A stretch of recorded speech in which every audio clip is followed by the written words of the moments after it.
Alright, what's up, Thunder Nation? Welcome back to Thunder Fan Down Under. And it's time to check out what we picked up in the draft, who we picked up, and what they can do, really. Setup's back in the studio, got my computers back. It's good to be back. It's good to see us. Anyway, let's get into it. Let's just recap what we did in the draft. So, with the 6th pick, we picked up my boy from Australia, Josh Giddey. I believe he's a 6'8" point guard, but we can probably put him over to the small forward if we need to run him at the small forward. 200 pounds, 6'8", man, well boy, but he's going to be a man. I hope he shows out. Let's just swing it over and have a look at his stats for his last NBL season at Adelaide. So according to Basketball Reference, he averaged about 11 points a game, a steal, 7.5 assists and 7.5 rebounds in a grown man's league. Now that's not a bad effort for a young man I think he was either 17, 18, possibly he's going into his 19th year or something, I think, of age. And he also had put up 0.5 of a block at the point guard position. Now I believe he's a very good versatile player that can play 1, 3 and 4. But he's just so good at seeing everyone on the court. His basketball IQ is amazing. Now, I don't know if we're going to run him at a starting position. He might be coming off the bench, as we still do have Kemba Walker for now. I hope we get rid of him, but if not, if we might have him for the season, Giddey will be definitely coming off the bench with Kemba starting next to SGA. Now that one's pretty easy. Everyone's probably heard about him right now. Everyone's probably already looked him up, so that doesn't really matter. We're going to go pass on to the next one, which I believe is Tre Mann. Yeah, we picked up Tre Mann with the 18th pick. We did draft Alperen Sengun, but we sent him off to the Houston Rockets. I know. Ah well, it's what happens. So we're going to skip Alperen Sengun and we're going to go over to Tre Mann. Now he's also another guard, 6'5", shooting guard, maybe point guard. Played a bit of point guard in college anyway, so that's that. He grew 2 inches in college and he's a late bloomer. So he's coming out of Florida. In his sophomore season, I believe, he put up 16 points a game, while 5.5 rebounds and 3.5 assists. Now that's a bit interesting. He's a rebounding point guard by the looks of it. In 30 minutes play, 24 games started. Yeah, 24 games played. He could be someone I also see coming off the bench as a good bucket getter. It's what we're going to need, actually. We're going to need some buckets off the bench, as we don't really have much depth. Now we're gonna need him to definitely put up some points. He's a bona fide scorer, according to what I've read. He's a about 45% from the field, which is not too bad, actually. From three-point line, he's actually a sniper. Shit. Alright, he's 40% from the three-point line. Hopefully he can transition that into the NBA. It is a little bit bigger, but I'm sure he can. I'm sure he will knock it down with ease. Hopefully he grows into a good role. Hopefully he can play his man and dominate. Like what I've been looking at his highlights, and I've seen that he can ball out. Man can score. Now that's that. Let's go into our next pick. Now we picked up, via a trade, we traded away, I think, 2 second rounds for the number 32 pick in the draft, which was at New York. New York drafted Jeremiah Robinson Earl. Now let's just scroll over and see what his stats are. So New York drafted him, traded him to us, which is good because all he drafted was point guards, shooting guards, just guards. How about we get some forwards in? Jeremiah, he's a 6'9", 230-pound beast by the looks of it. So he's a power forward or small forward. Hopefully we run him at the 3. He averaged in college 15 points and 8.5 rebounds. Not bad. He's apparently a double-double machine. Wonder if he's going to come into our starting lineup straight away. That'll be interesting to see if he can just blossom right into one of the starters through the season. Because again, this next season will probably be another, preferably player development season for us. Yes, we probably might push up on the ladder. We're not going to go heavy in the draft next season because I hope not. I hope this is where we start going back up on the ladder. Hopefully we can target probably just outside the playoffs. Play well, play hard, and develop our young players. Now, this is interesting to see. His career highlights. He was the 2020-21 Co-Big East Player of the Year. He was a finalist for the Kyle Malone Award, which is honoring college basketball players that are playing in the power forward position. He was an All-American third-team selection, and he was the Big East Freshman of the Year in 2019-20. Now that's amazing. He led Villanova in scoring and rebounding. Like they said, he was a double-double beast. He had 7 double-doubles. And he was also 7th in scoring for the league by the looks of it. Selected big man player, Big East Player of the Week. One of his best games was a 28 and 8 rebound game.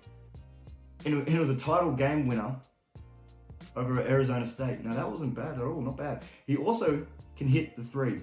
Now that's something we have struggled with over the last couple of years. And that's what we want to see, a big man that can actually hit the 3 and play aggressive. We don't really have too much of that aggressiveness. He also connected on 10 of 11 field goals, including a career high 5 threes. Not bad at all. He grabbed a career high 17 rebounds against St. John, and he helped Villanova reach the Sweet 16 in the NCAA tournament. Now, I'm loving this. His strengths are he's smart, polished, versatile forward. He can stretch the floor with a jump shot, and he's a very good passer for his size, and he's a gritty rebounder and defender. Now that's what I like to see. I'm keen to watch this guy play. I hope we give him minutes. I hope he can show out and give us buckets. This will be interesting to see. I'm so keen to see our young players develop into the roles that they're going to be developed into. And I know for a fact we're probably going to end up trading away some. We're going to probably get assets and flip them. That's what the Sam Presti way is. But if we do keep him, which I hope we do, I hope we can see him work hard into a starting position, maybe a few games, start a few games, see what he can do as a starter, give him lots of minutes anyway off the bench, and see how he plays. Alrighty, now that one was Jeremiah Robinson Earl. Let's head over to, where's our next one? Yeah, so we also drafted Rokas Jabalakis. That's what I'm going to say. Jaku Baitis, that's the one, got him, first try. And then we also traded away Miles McBride. Both point guards, I believe. Both traded back to New York for that, for Jeremiah. And then we picked up, late in the second round, Aaron Wiggins, who's also another guard. So we drafted three guards, but they're all actually relatively tall. There was 6'8", 6'5", and now Aaron Wiggins, who is a 6'6", 200-pound guard. Interesting. Alright, let's talk about him. Let's see what he can do. His career highlights. He was a 2020-21 All Big Ten honorable mention selection, so he wasn't picked, but he was honorable mentioned. 2019-2020 Sixth Man of the Year, Big Ten Sixth Man of the Year. He had a career high 27 points against Alabama, in the second round of the NCAA tournament. He was invited to participate in the NBA Draft Combine based on performance in his the G League elite camp. Oh, didn't know he was a G League. Made second most three-pointers by a freshman in Maryland history, 62, behind Kevin Huerter, who we know he's a sniper for Atlanta. As a junior, he averaged 14 points, 6 rebounds, and 2.5 assists. In a team high, 33 minutes a game. Now that's interesting. Like all our point guards that we have selected are all heavy on the rebounds, light on the assists. Besides our boy Josh Giddey. So maybe they're strong in the paint. Maybe they're a heavy rebounding play, which is good. Rebounds wins games. Let's go down a bit. His scoring average nearly doubled from December, from December to March. In December, he averaged 9.5 points. March averaged 18.5. Now that is amazing. Averaged 18 points, 6 rebounds, and shot 50% from the field, 40% from the three in his final 12 games. Now that's impressive.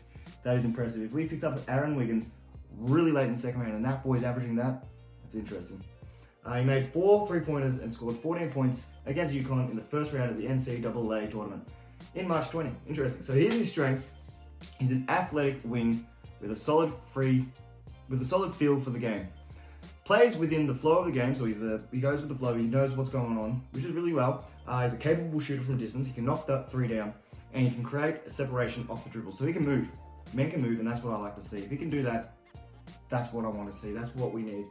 And this is his personal life. I don't know why they add that. That's pretty cool. So he loved watching Kobe play, so he's probably going to master his game off of Kobe Bryant's style. He can play the piano and trombone. He used to be an actor in high school. Acted in plays in high school. And he practiced jazz, ballet, and tap. Interesting style of youth there, man. Now, everyone's a bit different. Here's a special one. Wiggins made 172 three-pointers at Maryland, the 12th most in school history. Damn. Interesting. Very interesting. Now, with those 4 draft picks, I want you guys to comment how much minutes most of those players are going to get and who deserves the most. Who do you guys like the most to play for our team? Because that'll be interesting to see who you guys like. Personally, because I'm not being Australian biased, but I want to see Josh Giddey ball out. But a big one for me is I want to see Robinson Earl. I want to see him go hard. Now, summer league's coming up, and this is our chance to see how they perform together as a team, and how they gel, which is a big thing for basketball. Another big thing is we just traded away a couple of second-round picks for Derek Favors. Now, I'm not a big fan of Derek Favors, but he's a very solid off-the-bench type player.